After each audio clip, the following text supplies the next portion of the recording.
ဝဲပေါ်ကာလာကြောင့်ပြဿနာဖြစ်နေရတဲ့မင်းသမီးရံမီ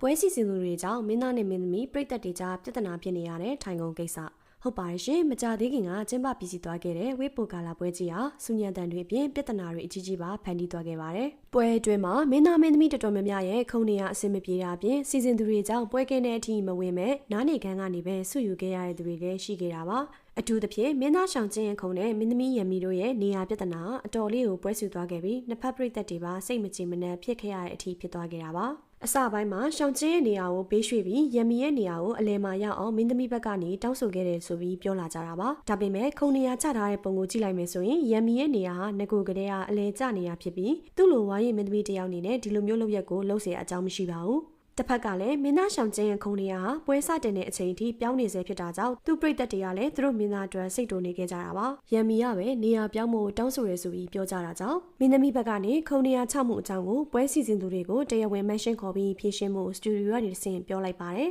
ပွဲစီစဉ်သူတွေဘက်ကနေတော့ဒါဟာဝန်ထမ်းတွေနားလည်မှုလွဲသွားကြတာဖြစ်တယ်လို့ပြန်တောင်းပန်ထားပေမဲ့ပြိသက်တွေကတော့ဒီဖြေရှင်းမှုကိုမကျေနပ်ကြပါဘူး